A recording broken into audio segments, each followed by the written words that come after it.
آپ کریمہ ہے. اگر صرف آپ راضی ہو جائیں تو ہمارے لیے سب سے بڑا اجر یہی ہے. بی بی کا راضی ہونا، میں اپنے اہل سنت اور شیعہ بھائیوں سے کہہ رہا ہوں، بھلے جتنی رات پوری رات مجلس چلے، شاید وہ صرف شیعوں کے لیے ہو. میری مجلس، میرا یہ لیکچر دونوں کے لیے ہے، سب کے لیے ہے. بلکہ جو بھی لا الہ الا اللہ محمد الرسول اللہ پڑھتا ہے میں اس کے لیے کرتا ہوں. میں یہ کہتا ہوں مومن بننا بہت دور کی بات ہے، پہلے ایک سچا مسلمان بنو. کیونکہ جب مسلمان بنو گے، اسلام کو سمجھو گے، تب حسین کو سمجھو گے اور تب مومن بنو گے. کیونکہ جب مومن بن گیا تو خدا کی قسم اس دنیا کی قیمت تیری نظر میں میرے دوست اتنی رہ جائے گی کہ ایک ٹوٹی ہوئی جوتی کی بھی قیمت کچھ نہیں. کیونکہ مومن کی نظر میں دنیا ہے نہیں، مومن کی نظر میں ظالم ہے نہیں. وہ ہمیشہ مظلوم پہ نگاہ رکھتا ہے، وہ ہمیشہ مظلوم کو دوست رکھتا ہے، وہ ہمیشہ بے گناہ سے دوستی جوڑتا ہے. کبھی ظالم کے لیے دعا بھی مت کرو، ظالم کے لیے مت دعا کرو، کیونکہ ظالم کے لیے دعا کرنا ایسا ہی ہے جیسے یزید ملعون کے لیے دعا کرنا ہے.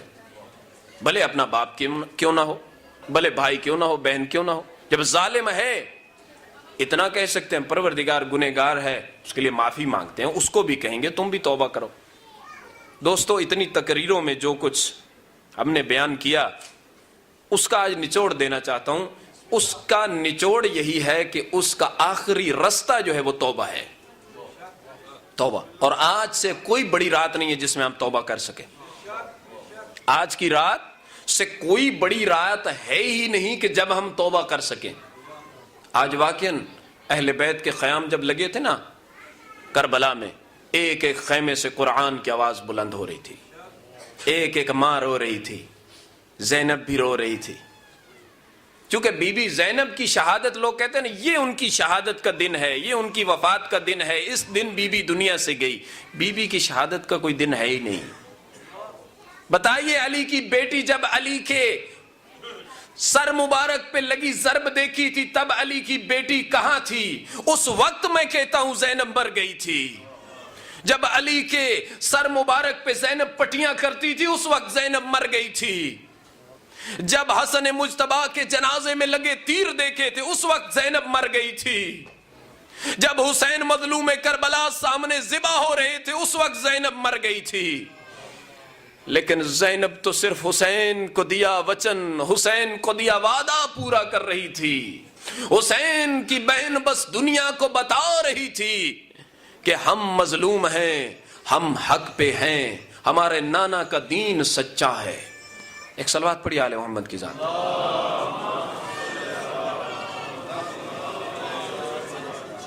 جب انسان کا کام اللہ کے لیے ہوتا ہے تو اللہ کی طرف سے اس پہ مدد آتی ہے. میں آج آپ کا بہت زیادہ ٹائم نہیں لوں گا، بس 5-10 منٹ پڑھوں گا.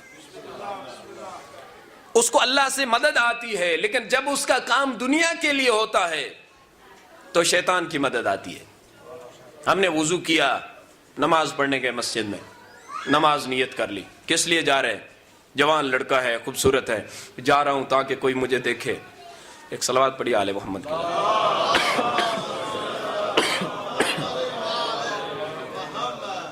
کوئی مجھے دیکھے نماز پڑھتا ہے، داڑھی رکھتا ہے، ماتم کرتا ہے، مسجد میں جاتا ہے، مسجد کی صفائی کرتا ہے، مجھے اچھا رشتہ مل جائے گا، مجھے اچھی نوکری مل جائے گی، لوگوں کی نظر میں اچھا ہو جاؤں گا. اس کی نماز جو لوگوں کے دکھاوے کے لیے ہے وہ باطل ہے. میں نہیں کہہ رہا، میری بات ہو تو بھلے نہ ماننا، مجتہدین کا فتویٰ ہے کہ جو نماز بھی کسی کے دکھاوے کے لیے ہوتی ہے وہ باطل ہے، جو عبادت بھی کسی کے دکھاوے کے لیے ہوتی ہے وہ باطل ہے. ایک صلوات پڑھ لیجیے عالم.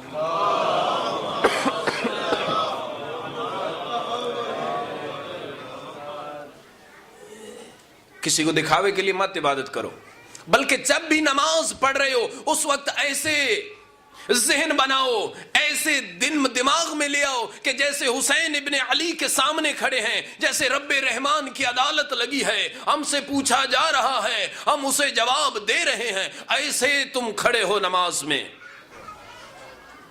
آغا خمینی فرماتے کہ جب میں مدرسہ میں پڑھتا تھا میرے ساتھ ایک اسٹوڈنٹ تھا، عالم دین تھا، کہا اس کی کوئی کتاب گم ہو گئی، کتاب ڈھونڈنے کے لیے گیا، نہیں ملی، تھوڑی دیر میں آیا، وضو کر کے 2 رکعت نماز پڑھی، اٹھا کتاب اٹھا کے باہر چلا گیا۔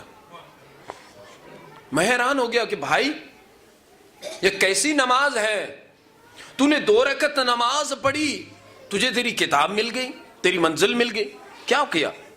تو وہ کیا کہتا ہے، وہ کہتا ہے کہ مولانا جب مجھے کوئی چیز بھول جاتی ہے تو میں نماز پڑھتا ہوں، نماز کے دوران مجھے یاد آ جاتی ہے، نماز کے دوران یاد آ جاتی ہے، ایسی کیونکہ شیطان نماز کے وقت بھی آتا ہے، انسان کو ورغلاتا ہے، جو باتیں یاد نہیں وہ بھی یاد دلاتا ہے۔ یہ رحمان نہیں ہے، رحمان تو کہتا ہے، پروردگار تو کہتا ہے جب تو سجدے، علی تو یہ سکھاتے ہیں کہ جب میرا تیر بھی نکالنا ہو تو علی کہتے ہیں میں سجدے میں ہوں تب تیر نکالنا، کیونکہ مولا خدائے رحمان کی محبت میں اس وقت غرق ہوتے ہیں، رحمان کے ساتھ باتیں کر رہے ہوتے ہیں۔ دنیا دار ایسے ہی کرتے ہیں، جب نماز پڑھی اللہ اکبر کیا، پھر یاد آیا میں نے فلاں کو اتنے یورو دیے تھے، فلاں سے اتنے یورو لینے ہیں، فلاں کے ساتھ یہ لین دین کرنا تھا۔ یہ کیسی نماز ہے بھائی؟ بھلے ہم گنہگار ہیں، ہماری نمازیں بغیر سوچ وچار کے نہیں ہیں، لیکن کوشش تو کرنی چاہیے کہ حقیقی اسلام کو سمجھ سکیں، مشن حسین کو ہم بھی سمجھ سکیں۔ نماز ایسی پڑھو، سامنے کھڑے ہیں، میں اپنے بچوں کے لیے، جوانوں کے لیے پڑھ کے سنا بھی دیتا ہوں تھوڑا سا، کہ جب ہم یہ پڑھتے ہیں تو بسم اللہ، کم از کم مسلمان ہے تو بسم اللہ تو آنی چاہیے نا، آنی چاہیے نا، سب کو بسم اللہ دے۔ پہلے ہم پڑھتے ہیں اعوذ باللہ، اعوذ نہیں ہے، عین نہیں ہے، پہلے الف ہے، اعوذ باللہ، الف عین واو، اعوذ باللہ من الشیطان الرجیم، بسم اللہ خے نہیں ہے، الرحمن، نا نا نا نا نا، ایسا نہیں کرنا۔ جوانوں کے لیے میں تو سنا رہا ہوں، شاید میری غلط ہو، بسم اللہ الرحمن الرحیم، ہے خے نہیں، بچوں کو کم از کم یہ آنا چاہیے، بلکہ میں تو آپ نے سنا رہا ہوں، وقت کہیں خطبہ میں غلطی نہ ہو گئی ہو۔ بسم اللہ الرحمن الرحیم، ایک یہ بسم اللہ جس استاد نے حسین ابن علی کو پڑھائی تھی، حسین تو لوہے قلم سے پڑھ کے آئے تھے دنیا کو بتانے کے لیے، حسین لوہے قلم سے پڑھ کے آئے تھے۔ ایک دن جناب سلیمان فارسی اور رسول خدا مولا علی مشکل کشا اور جناب امام حسین علیہ السلام چھوٹے سے تھے، بہت چھوٹا سن تھا، بیٹھے تھے۔ امام حسین علیہ السلام نے جناب سلمان سے ایسی کوئی بات کی تو جناب سلمان کہتے یا رسول اللہ، دیکھ رہے ہیں آپ حسین مجھ سے کتنے چھوٹے ہیں اور میرے ساتھ ایسے کر رہے ہیں، کیا کیا؟ میرے ساتھ کا ہنسی مذاق کرتے ہیں، مذاق تو کبھی معصوم کرتا ہی نہیں۔ مولا علی علیہ السلام فرماتے ہیں اے مومن ہمیشہ مزاح تک رہو، مذاق تک مت پہنچو، مزاح تک رہو، ایک دوسرے کی ماں بہنوں تک مت پہنچ جاؤ، ایک دوسرے کو ایسے بہتان ایسی تہمت مت لگاؤ کہ تمہاری دوستی ہی ٹوٹ جائے، تمہارا ریلیشن ہی ٹوٹ جائے، وہ دشمنی میں بدل جائے۔ مومن وہ ہوتا ہے جو مزاح تک رہے، ہنسنا بھی، ہنسنے کی بھی ایک لمٹ ہے، ایسے نہیں کہہ کے مار کے کھڑ کھڑ کر کے ہنس رہا ہو، یہ ہنسنا نہیں ہے۔ علی ابن ابی طالب فرماتے خیر الضحک التبسم، تیری بہترین ہنسی جو ہے وہ مسکراہٹ ہے۔ مومن بس مسکراتا ہے آرام سے اگلے آدمی کو خوش کرنے کے لیے، ہنستا نہیں، کیونکہ جس کی نظر میں کربلا ہے وہ کبھی ہنس سکتا ہی نہیں، جس کی نظر میں عذاب قبر ہے وہ کبھی نہیں ہنس سکتا۔ قبر ہمیں تو ایسے دکھتی ہے نا جیسے مٹی کا کوئی ڈھیر ہے، لیکن علی ابن ابی طالب سے پوچھو جو قبر پہ کھڑے ہو کے کہتے ہیں السلام علیک یا اہل دیار الموحشہ یا اہل المحار المغفرہ یا اہل التربہ و یا اہل الغربہ، او خوبصورت محل کے مالک کہاں؟ تیرے محل میں کوئی دوسرا آ کے رہ گیا۔